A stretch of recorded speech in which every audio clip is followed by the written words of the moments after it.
Hey guys, in this video I'm going to go over my Wii U collection, hopefully in a little more depth than you're used to in collection videos. So it's 2 years into the Wii U's lifespan, so it might seem weird to just show my collection now because it'll immediately be outdated. Next year actually, because there seems to be a great slate of Wii U games that I plan on getting. But I figure it's halfway through the Wii U's lifespan. I think it'll last about 4 years just because the sales haven't been very good.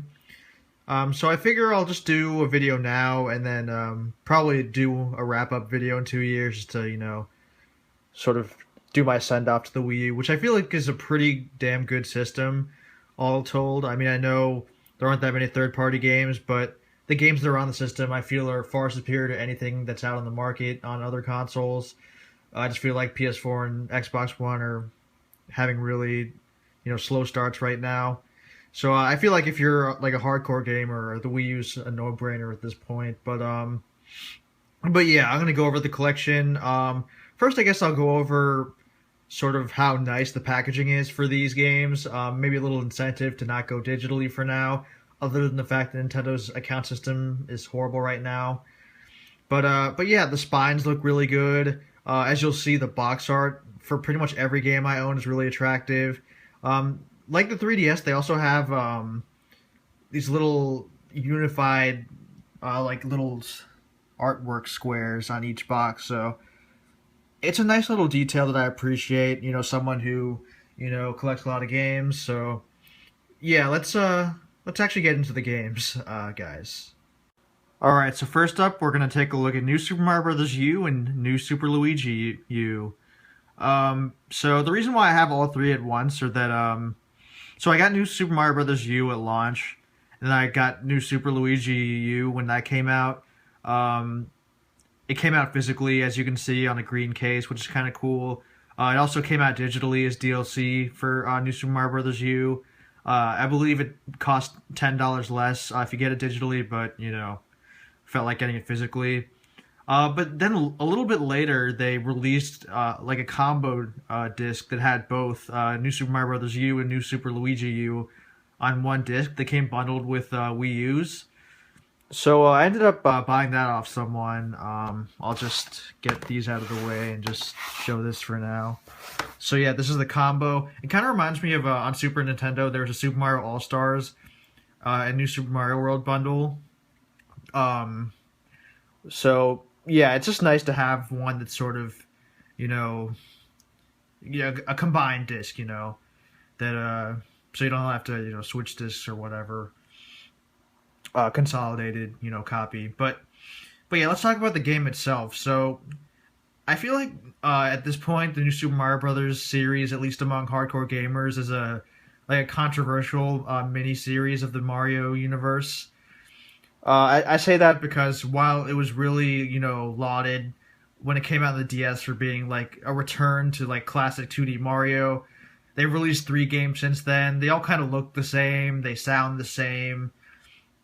So people are kind of bored of the new Super Mario Brothers style because back when the Mario games were released, the 2D ones, each one was very unique and distinct. Like looking at Super Mario Brothers 1, 2, 3, and World, they were all different. They all added their own unique, element to the series. And one speaks for itself. It was brand new.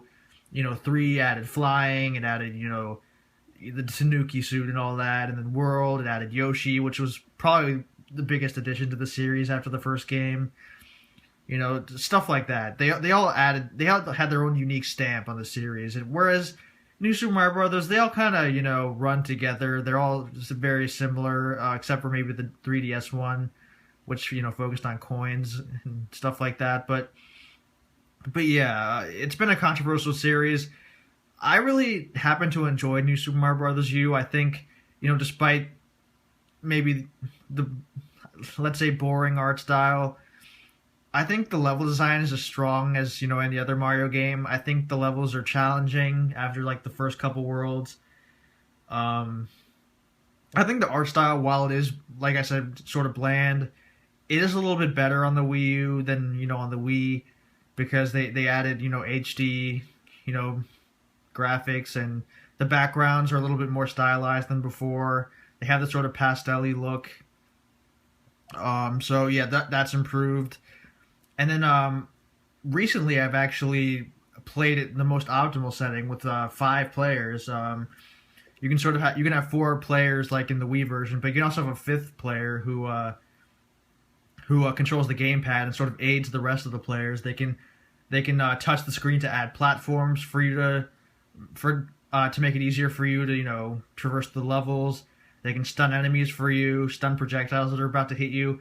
It may seem like easy and sort of dumbed down, but you realize pretty quickly that when you're playing with 5 or 4 people, it's not really about upholding the integrity of the game design. It's about having fun, and I feel like the fifth player gamepad utilization is very useful in that regard. Everyone's just having a good time. So I feel like the game's really strong in both single and multiplayer, which is why I recommend it to hardcore, Mario players. It's hard to recommend to the average person just because, it's not a very sexy game. It's just like a 2D Mario game at first glance. So, like I said, if you're a hardcore Mario fan, this is an absolute must-have. All right, and next up we have Pikmin 3, great box art. So yeah, Pikmin, it sort of skipped the Wii. The first 2 are on the GameCube. They did re-release 1 and 2 on the Wii. They're actually worth quite a bit now for some reason. This is kind of one of the only console-friendly RTS games, if you will. It was made by Shigeru Miyamoto. In case you're weird and don't know, he created the Mario series, Zelda, Donkey Kong. Very influential in other things. He was sort of an inspiration for Pokemon in a lot of ways, and Kirby. So yeah, he's probably the most important figure in gaming, other than the founder of video games, I guess.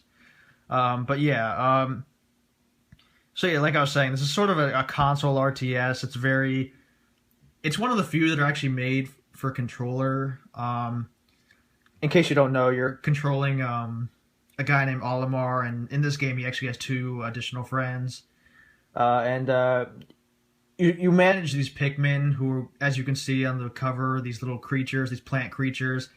Each colored Pikmin has a different attribute. Like the blue one can swim, the red ones are good at fighting, and such and stuff like that, And there isn't too much to add. Basically, you're using them to carry parts for you so you can get back home and rebuild your ship. It's pretty much been that way since the beginning, story-wise. Pikmin 3, I'd say it's a lot better than 2, which I thought was kind of a nah game. Let's see. Like I said, there isn't too much to say. It's probably one of the best-looking games out there right now. Yeah, I know it doesn't have like all the technical, and it doesn't have like I don't know. I can't really speak technical jargon like that, but I think artistically it's incredible. It's one of the few Nintendo games that sort of go for realism, and it just goes to show that like artistic ability trumps like technical, achievement. Like I would take this over like Crisis or whatever any day of the week, graphically. So yeah, I'd recommend this game. One thing I'll say is that it's a very hard to find game physically now. I'd say in the more popular retailer stores, you won't be able to find it. But I went to like an FYE for the first time in like 7 years the other day, and I saw one there. So if you want it, you're gonna have to look a little harder or pay a little bit more online to get it. So yeah, just wanted to note that. Alright, here we have The Legend of Zelda, The Wind Waker HD. I devoted a whole video to reviewing this game, so I'm not going to go into too much detail here. If you want to know my full opinion on the game, you should go check that video out. So yeah, this is a remake of the GameCube game, Wind Waker. It's sort of, well, like the title might indicate to you, it's like an HD version of Wind Waker. It's not just an up-res, though. It changes the art style a little bit. It's less cel-shaded and more 3D than before, but still, it's still stylized. They make a lot of like little minor improvements that add up to a lot. Like they make the sailing faster. They make it so that you can play the whole game in first person, which is kind of like a neat alternative way to play the game. Stuff like that. I think it's definitely worthwhile, especially because Wind Waker, the GameCube game, is really soared in price lately for whatever reason. So they probably cost about the same. So you might as well get the Wii U version. So yeah, not too much else to add, just because I feel like I went over it in depth in my review video. So like I said, check that out if you're interested. All right, and here we have the only game I bought used, Game and Wario. Pretty cool box art. I only got it because I really like WarioWare, and I knew going in that it wasn't a WarioWare game. To be honest, it's not a very good game. It's probably the weakest of the games I own. It's like, it feels like a bunch of mini games that they wanted to, that like prototype games that they were trying to like add to Nintendo Land or something that weren't quite fleshed out. And then they just said, well, we made these games, so we have to do something with them. So I guess we'll put them in this Wario game. Yeah, that's definitely how it feels. It just doesn't have that sort of creative spark that WarioWare has, which is one of my favorite series. So I'd only get this if you're just like a completionist or something, and you want all like the first party Nintendo games, and you really like Wario or something like that. There isn't much to like here, unfortunately. All right, next up we have The Wonderful 101, made by Platinum Games, specifically Hideki Kamiya, who made Bayonetta 1, Devil May Cry, Resident Evil 2, Okami. He's making Scalebound on the Xbox One. So pretty damn good pedigree there. He's probably the most entertaining person on Twitter right now, so yeah, if you're interested and want a few laughs, you should check him out. I think he's at PG_Kamiya. But yeah, unfortunately this is still sealed because I haven't gotten around to playing it yet. It has a very beautiful Joe sort of like aesthetic. As you can see, like the superhero aesthetic. That doesn't really play anything like it. There is a demo out for it right now, as there is with Pikmin. I probably should have mentioned that earlier, sorry.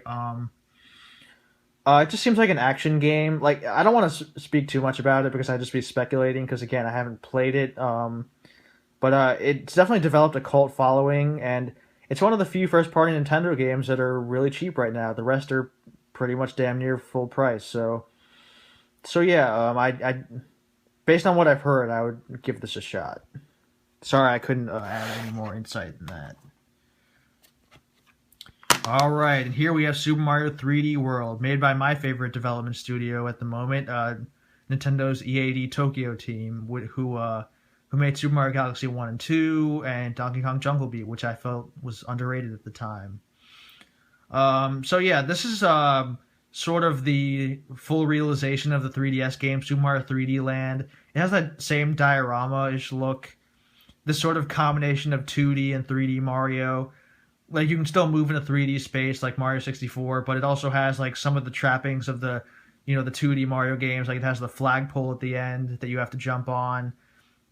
Let's see, it has like, well, for one, it has like Fire Mario, or like Fire Flower Mario, which, believe it or not, was not in like the previous 3D games like Mario 64, Sunshine, or Galaxy. Well, it wasn't Galaxy, but I don't really count that because it was like a temporary power-up. But that's mainly because what you'll find actually is that shooting fireballs in the 3D space is actually kind of difficult to do. But yeah, just talking about the game itself, one of the cool things I really love about this is that it carries over the Super Mario Brothers 2 character dynamic of where you can pick a character before each stage. Mario, Peach, Toad, and Luigi. And like in Super Mario Brothers 2, they have their own attributes. So Mario's the all-around character. Toad, he can't jump very high, but he's also the fastest guy. So if you're like a speed runner or you want to race through each level, you want to pick him.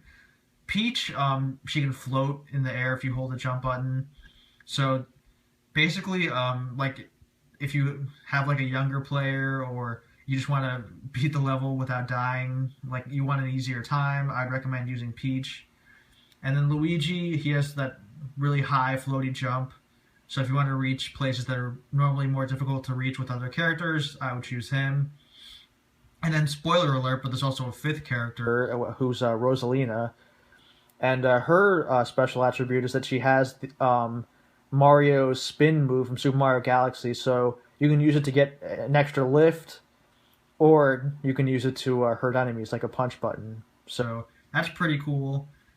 Um, Speaking about the game itself, I love the game because each level, much like Galaxy, feels very unique.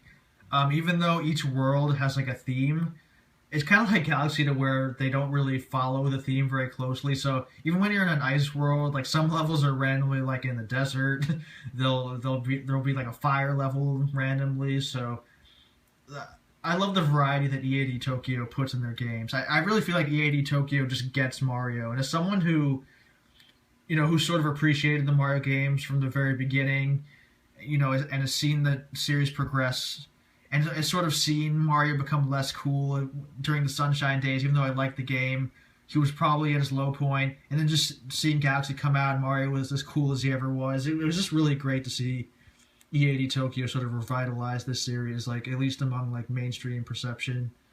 But yeah, I love the game. It has great music. It just looks incredible. It the, I can't stress enough how great the games look on Wii U. It's just the Nintendo guys really know how to just like utilize art and just make games look incredible. It really goes to show that the Wii was not as powerful as it should have been. It just felt like it was holding a lot of those games back. Like I can just only imagine how great Galaxy would have looked like if they had made it for Wii U, but I still feel like the Wii was good in its own right. I'm not gonna like rag on it. I mean, it made them a ton of money. I can understand why they went in that direction, especially when you look at the Wii U sales, which are abysmal, if not just straight up trash, unfortunately. So yeah, Mario 3D World's probably the first or second game I'd recommend to someone who's buying a Wii U. So yeah. All right, this might be a controversial opinion coming up, but Donkey Kong Country Tropical Freeze. So this is made by Retro Studios, who had made Donkey Kong Country Returns and the 3 Metroid Prime games. So I have a weird history with this Return series. So I'm a huge fan of the Donkey Kong Country trilogy on the Super Nintendo. And when they announced Donkey Kong Country Returns on the Wii at E3, I went crazy. I was pretty much... That was my Zelda Twilight Princess moment. When in E3 2004, when they revealed Twilight Princess, everyone went crazy. That was probably one of the all-time great reveals in video game history, if not, entertainment history. That was like a really like emotional time. I don't know, hard to explain, but I went crazy because I never thought they would make another Donkey Kong Country. So it finally came out on the Wii. I thought it was okay. It didn't. My problem with the Donkey Kong Country Returns series is that it's not really a Donkey Kong Country. They're not really Donkey Kong Country games. They're just platformers that happen to have Donkey Kong in them. I mean, for one, they don't have the Donkey Kong Country enemies. They don't have like the K. Rool, or like the crocodiles or any of that stuff. They have their own new enemies, and most importantly, they don't have the same character dynamic that the SNES games have. Like one thing I really love about Donkey Kong Country 2 is that you can play Diddy Kong, who's this really small but fast character whose attack animation is really fast, so you can just zip through levels. But then you have the second character you could play as Dixie Kong, who has this really slow attack animation, and she's a very slow character in general. But she can also like float through the air with her hair. So there's a reason to use both, and it's fun to switch off between the characters. In these games, you're just Donkey Kong, and yeah, you can use Diddy Kong and Dixie Kong and all that, but they're just glorified power-ups, and it doesn't have the same impact to me. And the difficulty curve in Tropical Freeze specifically, I think is a little bit out of whack. I was playing co-op with my cousin, who also loves the Donkey Kong Country trilogy, and the game is really hard randomly from the very beginning. And like the boss of the first world is harder than the final boss in New Super Mario Bros. U. I mean, he's not like that hard, but it's just weird, you know. And the controls aren't as the button layout isn't as good as I want it to be. I know you can change the button layout in the options menu, but the games just don't feel right to me controls wise. It's hard to explain without me actually, like holding the controller. But just such a disappointment to me as someone who just loves Donkey Kong Country 2. One thing I do like is that they brought back the Donkey Kong Country Super Nintendo composer David Wise, who's pretty much godlike as far as video game music composers go. Donkey Kong Country 2 has, in my opinion, the best gaming soundtrack of all time. So that's cool, but other than that, I don't really love the game. Other people seem to really, really love it and consider it one of the best platformers of all time. So even though I don't recommend it personally, I could see other people liking it, so I'm not going to dismiss it outright. So yeah, apologies if you like this game. All right, and next up we have Mario Kart 8. So on Giant Bomb over the years, they've always said your favorite Mario Kart game is your first, and as cynical as that is, I always kind of believed it because my favorite Mario Kart games were Super Mario Kart and Mario Kart 64, my first two Mario Kart games. And I never really liked any of the... Well, okay, that's going too far. I did like the other Mario Kart games, but they never really stuck with me. Like, I can name each level in the first two Mario Kart games, but the rest sort of blend together, you know. But I did play a decent amount of all of them.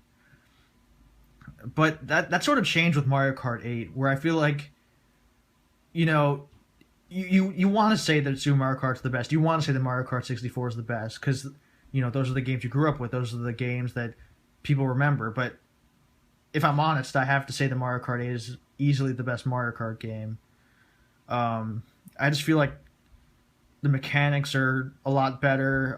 The item balance it's less cheesy. Because I remember in Mario Kart Wii, the problem with that was that so there were 12 racers on at a time, and the item balance was all wrong. So that meaning like a blue shell would hit the first place person every lap pretty much. There'd be tons of lightnings, tons of bullet bills, stuff like that. It was kind of chaotic in not a great way. But in Mario Kart 8, I feel like they sort of toned everything down. You can be in 8th place and still get like a green shell, which seems pretty unfair, but it makes it a more skill-based game. I feel like the tracks are far superior. There are a lot of ways to tackle each track. You know, there are a lot of different shortcuts, different paths you can take. The addition of coins, which they brought back in Mario Kart 7, are fully realized in this game. I really like the coin system because it makes it so that you don't take the same path every lap you take. Because let's say you have 2 coins, you might go through the path that has more coins because you want to reach that top speed at 10 coins. But if you have 10 coins, you might want to go through another path that, you know, doesn't have much coins, but you can get through the lap faster. So there's kind of a give and take there. It makes it so that each lap is different, you know. I think the online is really good. You can do 2-player co-op online. Well, not co-op, but just 2 people on the same screen, so you and a friend can play online. That's been very smooth for me and very fun. The only flaw... Well, there are a couple flaws. But one is that the battle mode is horrendous. There aren't like specific battle mode courses that they've designed. Instead, they're sort of like sliced out portions of like real racing tracks that you can like go back and forth in to battle people. It really feels bad. The second is that I feel like they didn't optimize the game for 4 players. So if you play with 3 or 4 players, the game is it runs a little slower. It doesn't look as good. So if you play Mario Kart 8, you'll definitely only want to play with yourself or with a second person. I'd say the best way to play is to play with one other person online together, so you can still play with 12 humans, but you're not like cluttering the screen. But I wish it was optimized for 4 players, you know, because Mario Kart's like one of the ultimate party games. So yeah, that's another flaw. Other than those 2 things, though, I think it's a flawless game actually, and it's one of the few games where the DLC has been awesome. Only the first part is out at the moment, but it's incredible. There's an F-Zero track, which is amazing. There's a Zelda track. There's an Excitebike track, which makes me happy every time I play it, and 5 other really good tracks. So, can't recommend this game enough. It's sad to me that since the Wii U is doing so poorly, Mario Kart 8 is going to be by far the worst selling Mario Kart game. The Wii one sold about 30 million copies. This one's at about 3 million, so it's sad to me that the far superior game is selling way less. But that's the way it goes, unfortunately. But yeah, this is a must get. If you were to get a Wii U and only get a few games, Mario 3D World, Mario Kart 8, and one of the other games I'll go over later, I would get those three.